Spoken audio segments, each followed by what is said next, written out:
The Death of the Moth by Virginia Woolf.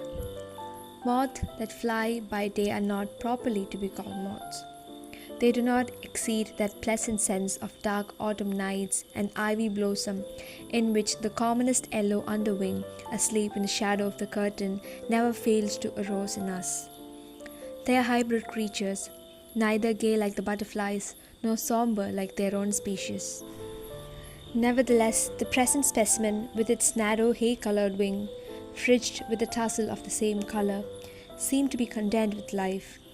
It was a pleasant morning, mid-September, mild, benignant, yet with a keener breath than that of a summer month. The plough was already scouring the fields opposite the window, and where the share had been, the earth was pressed flat and gleamed with moisture. Such vigor came rolling in from the field and the down beyond, it was difficult to keep the eye strictly turned upon the book.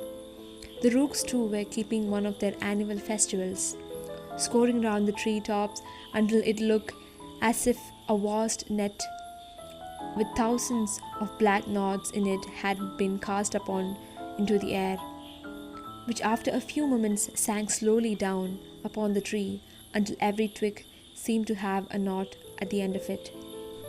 Then suddenly the net would be thrown into the air, again in a wider circle this time, with the utmost glamour and vociferation, as though to be thrown into the air and settle slowly down upon the tree tops were a tremendously exciting experience. The same energy which inspired the rooks, the ploughmen, the horses, and even, it seemed, the lean bear back down, sent the moth fluttering from side to side of the square of the window pane. One could not help watching him. One was indeed conscious of a pure feeling of pity for him. The possibilities of pleasure seemed that morning so enormous and so various that to have only a moth's part in life, and a day moth's at that, appeared a hard fate, and his zest in enjoying his meagre opportunities to the full pathetic. He flew vigorously to one corner of his compartment, and after waiting there a second, flew across to the other. What remained for him but to fly to a third corner, and then to a fourth? That was all he could do, in spite of the size of the down, the width of the sky, the far-off smoke of the houses, and the romantic voice, now and then, of a steamer out at sea. What he could do, he did. Watching him, it seemed as if a fibre, very thin but pure, of the enormous energy of the world had been thrust into his frail and diminutive body. As often as he crossed the pane, I could fancy that a thread of vital light became visible. He was little or nothing but life. Yet, because he was so small and so simple a form of the energy that was rolling in at the open window and driving its way through so many narrow and intricate corridors in my own brain and in those of other human beings, there was something marvelous as well as pathetic about him. It was as if someone had taken a tiny bit of pure life and ducking it as lightly as possible, with down and feathers, had set it dancing and zigzagging to show us the true nature of life. Thus displayed, one could not get over the strangeness of it. One is apt to forget all about life, seeing it hummed and bossed and garnished and cumbered so that it has to move with the greater circumspection and dignity. Again, the thought of all that life might have been, had he been born in any other shape, caused one to view the simple activities with a kind of pity. After a time, tired by his dancing apparently, he settled on the window lodged in the sun, and the cure spectacle being at an end, I forgot about him. Then looking up, my eyes was caught by him. He was trying to resume his dancing, but seemed either so stiff or so awkward that he could only flutter to the bottom of the window pane.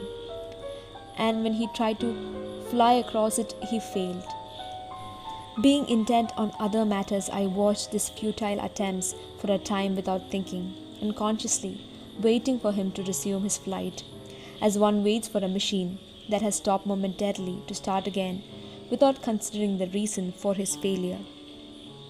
After perhaps the seventh attempt, he slipped from the window ledge and fell, fluttering his wings, onto the back on the windowsill.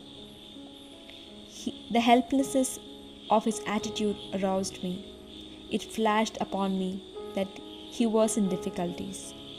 He could no longer raise himself. His legs struggled vainly. But as I stretched out a pencil, meaning to help him to right himself, it came over to me that the failure and the awkwardness were the approach of the death. I laid the pencil down again. The legs agitated themselves once more. I looked as if for the enemy against which he struggled. I looked out of the door. What had happened there? Presumably it was midday, and work in the field had stopped. Stillness and quiet had replaced the previous animation. The birds had taken themselves off to feed the brook. The horses stood still, yet the power was there all the same, massed outside, indifferent, impersonal, not attending to anything in particular. Somehow it was opposed to the little hay-colored moth. It was useless to try to do anything. One could only watch the extraordinary efforts made by those tiny legs against one ongoing doom which could, had it chosen, had submerged an entire city, not merely a city, but masses of human beings. Nothing, I knew, had any chance against death. Nevertheless, after a pause of exhaustion, the legs fluttered again. It was superb, this last protest, and so frantic that he succeeded at last in his righting himself. One's sympathies, of course, were all on the side of life. Also, when there was nobody to care or to know, this gigantic effort on the part of an insignificant little moth against a power of such magnitude to retain what no one else valued or desired to keep, moved one strangely. Again, somehow, one saw life a pure bead. I lifted the pencil again, useless though I knew it to be. But even as I did so, the unmistakable tokens of death showed themselves. The body relaxed and instantly grew stiff. The struggle was over. The insignificant little creature now knew death.